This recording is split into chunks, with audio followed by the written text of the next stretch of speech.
రామా, ఆ ఫంక్షన్ ఏర్పాటు చేసిందే మీ 2 జంటల కోసం. పెద్దవాడివి, నువ్వు లేకపోతే ఎలారా? అవునన్నయ్య, ప్లీజ్ ఎలాగైనా ఇవాళ మీటింగ్ని రేపటికి పోస్ట్ పోన్ చేసుకో. అవునరా, ఇప్పుడు నువ్వు కాదు అంటే నీ తమ్ముడితో పాటు శశి కూడా బాధపడుతుందిరా. ఫంక్షన్ టైంకి నేనుంటే కావాలనే శశి ఖచ్చితంగా ఏదో దారుణం చేయడానికి సిద్ధపడుతుంది. అలాంటి పరిస్థితి రాకూడదనే సడన్గా నేనే అర్జెంట్ మీటింగ్ని అరేంజ్ చేశాను. మాట్లాడవేంట్రా? మన కంపెనీ మీటింగ్ని ఎండీగా నువ్వు తలుచుకుంటే రీషెడ్యూల్ చేయడం ఎంతసేపు? సారీ నాన్న, నేను వెళ్ళి తీరాలని చెప్పాను కదా.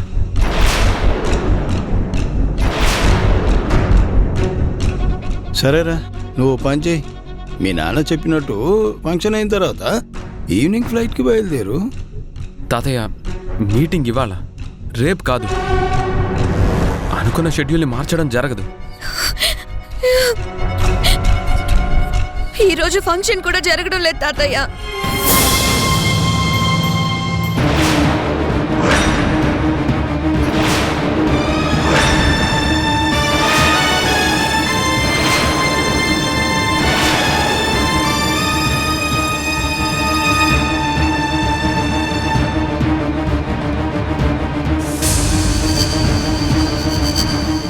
ఏంటమ్మా, ఏం జరిగింది? తాతయ్య ప్లీజ్ నన్నేవి అడగద్దు, నేనేం చెప్పలేను.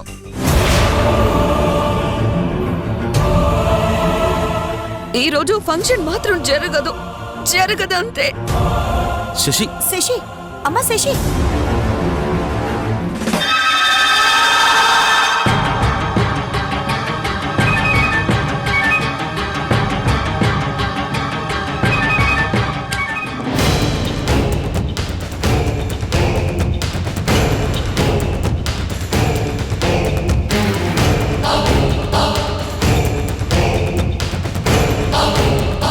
శశి, అమ్మ శశి, అమ్మ శశి, తలుపు తీయమ్మా. అమ్మ శశి. శశి, అమ్మ శశి, తలుపు తీయమ్మా. అవునరా, ఇందాక తను బయట నుంచి వచ్చింది, ఎక్కడికి వెళ్ళింది? ఇంట్లో బోర్గా ఉందని అలా బయటికి వెళ్ళొస్తానని వెళ్ళింది తాతయ్య. ఏంటన్నయ్యా, వదినకి తోడుగా నువ్వు కూడా వెళ్ళుండాల్సింది కదా.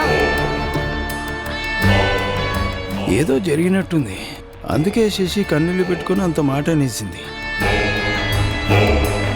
శశి, చెప్పేది నీకే, తలుపు తీయమ్మా. శశి ప్లీజ్, నా మాట విని తలుపు తీయమ్మా. శశి,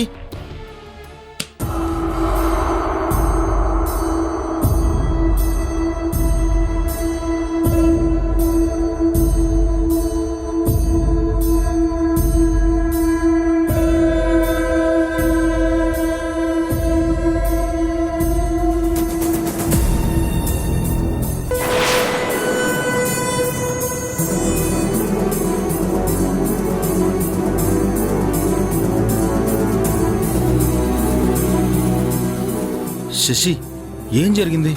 అసలు నువ్వు ఎక్కడికి వెళ్ళావు?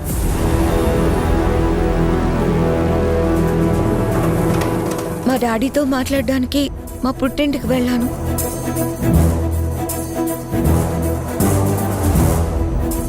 అదేంటి శశి, ఏ ఆడపిల్లైనా పుట్టింటికెళ్తే సంతోషంగా తిరిగొస్తుంది. కానీ నువ్వేంటి జరగనందేదో జరిగినట్టు కన్నీళ్లతో వచ్చావు? నా బ్రతుక్కి కన్నీళ్లు కాక ఇంకేం మిగిలిందని.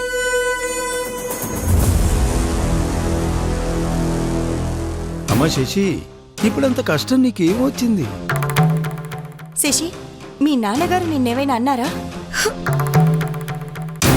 అన్నారు, చాలానే అన్నారు. నేను చెప్పలేనిది, మీరు వినలేనిది కూడా.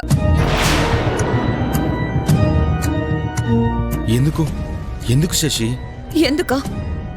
ఈరోజు సాయంత్రం జరగబోయే ఫంక్షన్కి నేనే మా డాడీని పర్సనల్ గా ఇన్వైట్ చేయాలని వెళ్తే నువ్వు పెళ్లి చేసుకున్న ఆ బాలు వివరాలు ఏంటి అని సీరియస్ గా అడిగారు.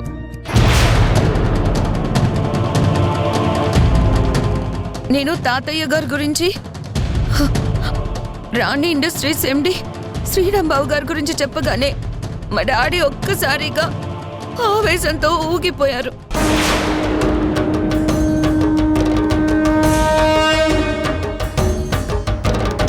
నీ పెళ్లిని నేను యాక్సెప్ట్ చేసే సమస్య లేదు. నువ్వు ఆ ఇంటి కోడలివి కావడం నాకు ఇష్టమే లేదని ఆగ్రహంతో రెచ్చిపోయారు.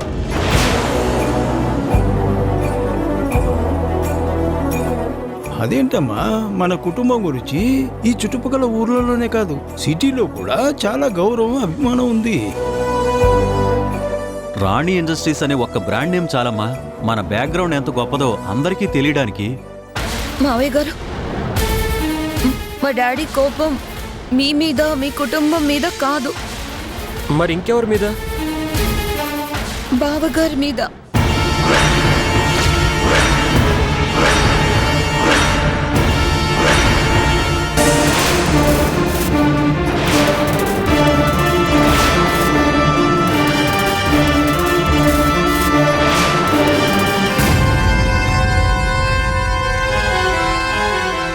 గతంలో మా డాడీకి బావగారికి మధ్య ఏదో గొడవ జరిగిందంట.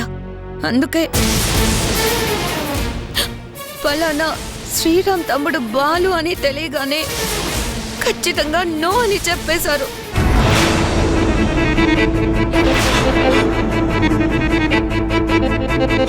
అందుకే ఈ ఫంక్షన్ జరగదని చెప్పాను. ఏంటి రామా, గతంలో నువ్వు బిజినెస్లో ఎవరితోనైనా గొడవ పడ్డావా? అమ్మా, బిజినెస్ అన్నాక కాంపిటీషన్ ఉంటుంది. అప్పర్ హ్యాండ్ని సాధించడం కోసం ఎవరెవరితోనో గొడవ పడాల్సి వస్తుంది. ఆ గొడవ ఇప్పుడు నా కొంప ముంచేలా ఉంది. శశిరేఖ, ఎవరు మీ డాడీ? ఆయన పేరేంటి? వద్దు బాబుగారు, నన్నేమి అడగండి. నా నోటితో నేనేమీ చెప్పలేను. ఆయన రారు, ఈ ఫంక్షన్ జరగదు. నా కర్మ ఇంతే. అమ్మా శశి, ఏడవకమ్మా. నేను మీ మావయ్య గారు, తాతయ్య గారు ఇప్పుడే మీ ఇంటికి వెళ్తాం. జరిగిందేది మనసులో పెట్టుకోకుండా ఈరోజు సాయంత్రం ఫంక్షన్కి రమ్మని చెప్తాం. లేదత్తయ్య, మీలో ఎవరు వెళ్ళినా మా డాడీ కోపం తగ్గదు.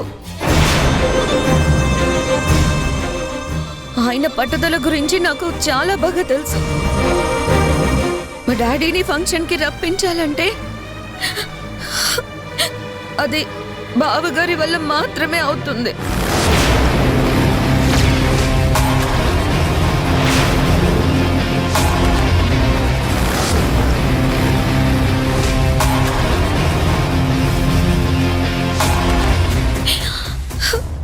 తను వెళ్ళి పిలిస్తేనే మా డాడీ తప్పకుండా వస్తారు.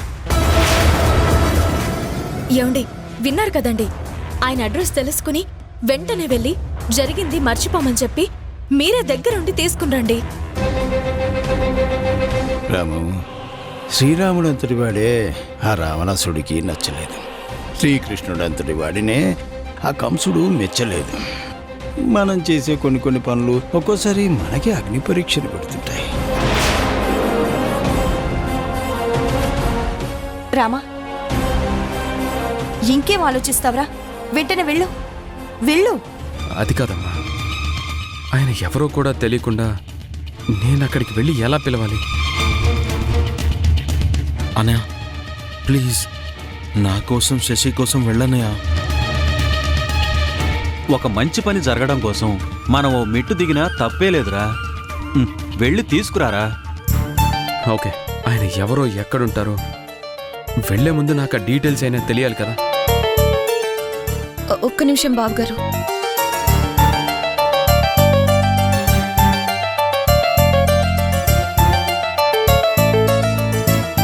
మా ఇంటి లొకేషన్ని మీకు షేర్ చేశాను. ఈ ఫంక్షన్ని జరిపిస్తారో లేదో ఇక మీ ఇష్టం.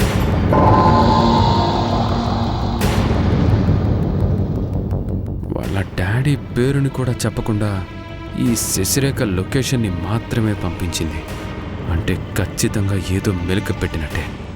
ఒకవేళ ఆయన ఏదైనా మాట అన్నా నువ్వు అదేది మనసు మీదకి తీసుకోకురా, పెద్దవాళ్ళు కదా. నువ్వు ఎలాగైనా ఆయనను ఒప్పించి ఈ ఫంక్షన్కి మాత్రం తీసుకురావాలి. వెళ్ళు. అలాగే తాతయ్య.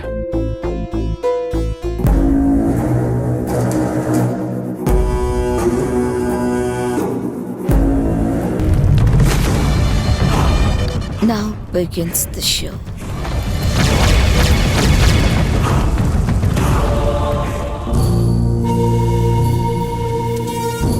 అన్నయ్య శశి వదినేంటి రామన్నయ్యని వాళ్ళ డాడీ దగ్గరికి వెళ్ళి పర్సనల్గా పిలవమంది.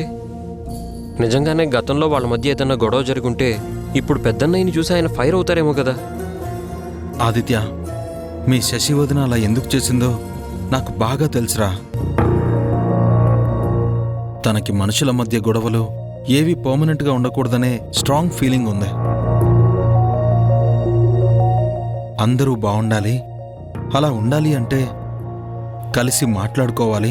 అప్పుడే అపార్థాలు, కోపాలు అన్నీ తగ్గిపోతాయని తను బలంగా నమ్ముతుంది. అది నిజమే అనుకో, కానీ పెద్దన్నయ్య వెళ్ళి ఇన్వైట్ చేసిన మీ మామగారు యాక్సెప్ట్ చేసి ఫంక్షన్కి వస్తారా అని.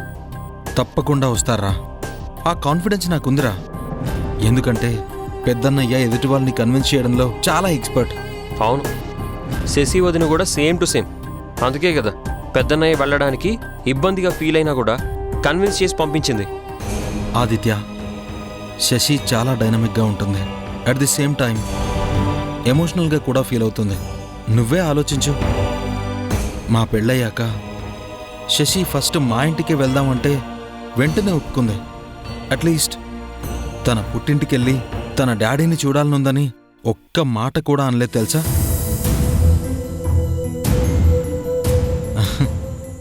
శశి రా.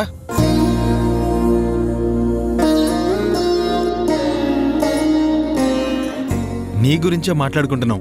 నా గురించా? ఏంటది? నీ మరిది ఆదిత్యకి నీ గొప్పతనం గురించి చెప్తున్నాను. అవునదినా, నువ్వు మీ పుట్టింటికి వెళ్లకుండా డైరెక్ట్గా ఇక్కడికే వచ్చేసినందుకు బాలు అన్నయ్య చాలా హ్యాపీగా ఫీల్ అవుతున్నాడు. ఆదిత్య, ఆడదానికి పెళ్ళయ్యాక భర్తతోనే జీవితం. ఎంత గొప్ప చదువులు చదివినా, ఎంత గొప్ప ఉద్యోగాలు చేస్తున్నా, నా భర్త నా వాళ్ళు అనే అటాచ్మెంట్ ఉంటేనే లైఫ్ హ్యాపీగా ఉంటుంది. విన్నావా ఆదిత్య? అది మీ వదినంటే. తన గొప్పతనాన్ని చెప్పడానికి మాటలే చాలవురా. Hello, please stop. ఒక భార్యగా నేను నా బాధ్యతను మాత్రమే నిర్వర్తిస్తున్నాను. అది కూడా గొప్ప విషయమే కదా వదినా. ఆదిత్య, గొప్పతనం గురించి మాట్లాడాలంటే నా గురించి కాదు, మీ సీతోదిన గురించి మాట్లాడాలి. నేనిక్కడికి రాకముందు మీ ఇంట్లో ఏమేం జరిగాయో నాకు తెలుసు.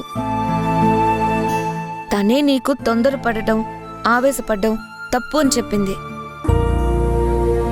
పద్ధతిగా ఉండాలి, మంచిగా బతకాలి అని నీ జీవితాన్ని చక్కదిద్దింది. అవునా కాదా? అవును, సీత వదిన నిజంగా చాలా మంచిది. అందరూ నా వాళ్లే అనే మనస్తత్వం కలది. అదే బాటలో నేను కూడా నడవాలనుకుంటున్నాను.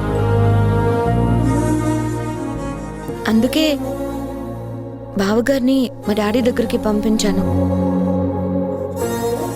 దేవుడి దయ వల్ల మా డాడీ బావగారు కలిసిపోతే, వాళ్ళ మధ్య ఫ్రెండ్షిప్ కుదిరితే ఇక మన రెండు కుటుంబాలు సంతోషంగా ఉండొచ్చు. ఉండాలని నా ఆశ. That's great, really great Shashi. తప్పకుండా నువ్వు అనుకున్నట్టే జరుగుతుంది. మా రామన్నయ్య ఖచ్చితంగా మీ డాడీని కన్విన్స్ చేసి ఫంక్షన్కి రప్పిస్తాడు.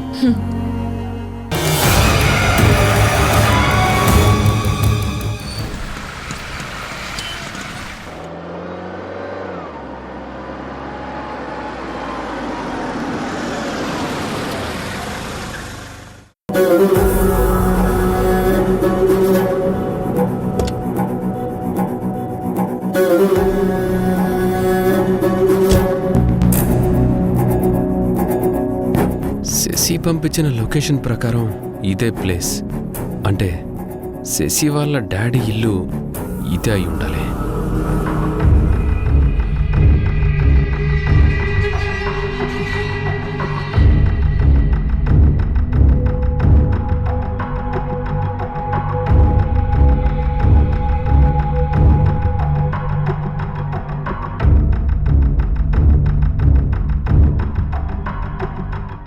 ఎవరూ లేరేంటి? Excuse me, excuse me.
ఏంటి మిస్టర్ శ్రీరామ్, దారి తప్పి వచ్చినట్టున్నావు? నేను కరెక్ట్ అడ్రస్కే వచ్చాను. మీరిక్కడున్నారేంటి? ఎవరింటికొచ్చి ఏమడుగుతున్నావు mister Sriram?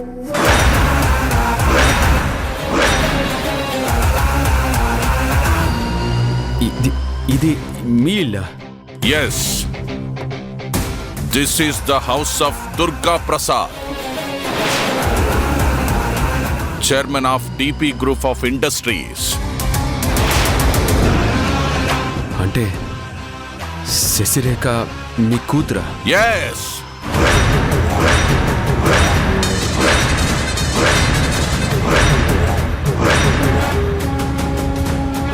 she is the one and only daughter of the great DP Durga Prasad. ఈ దుర్గా ప్రసాద్ కి ఒక్కగానొక్క కూతురు శశిరేఖ. మీలో ఎవరు వెళ్ళినా మా డాడీ కోపం తగ్గదు. మా డాడీని ఫంక్షన్కి రప్పించాలంటే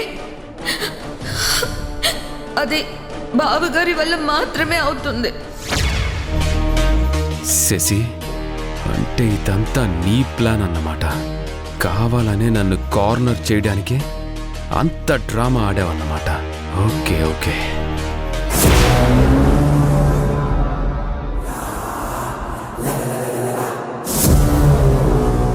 ఏంటి మిస్టర్ శ్రీరామ్, దారి వెతుక్కుంటూ నా ఇంటి దాకా ఎందుకొచ్చావో తెలుసుకోవచ్చా?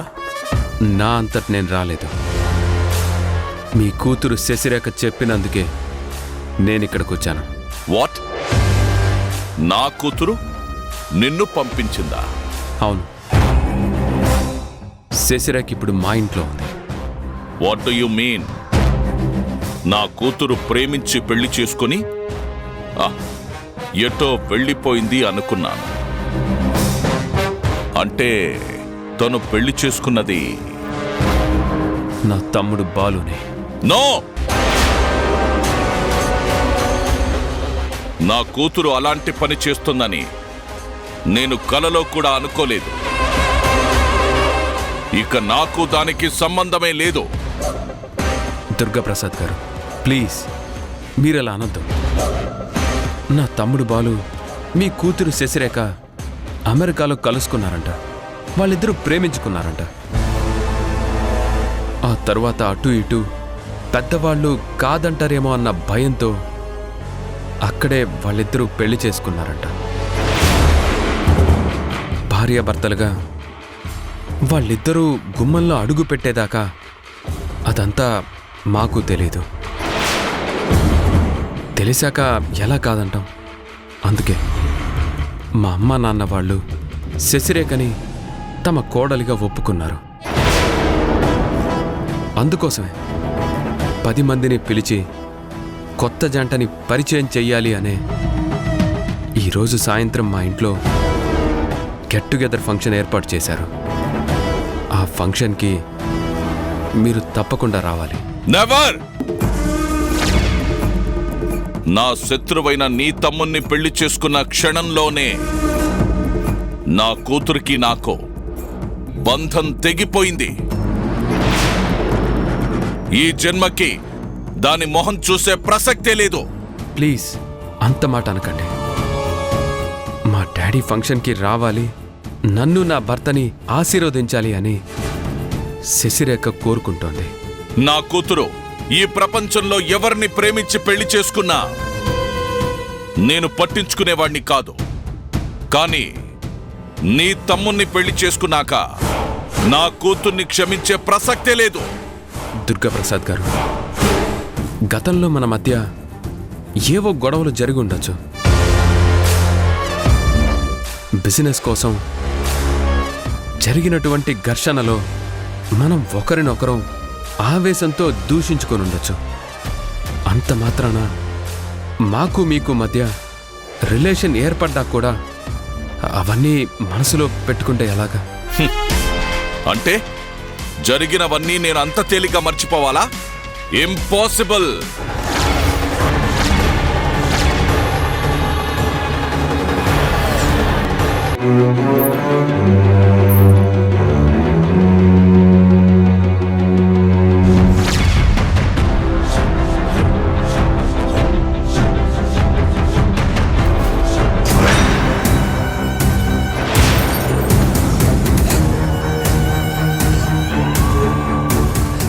అదిగో అన్నయ్య వచ్చాడు. ఏంట్రా ఏమన్నాడాయనా?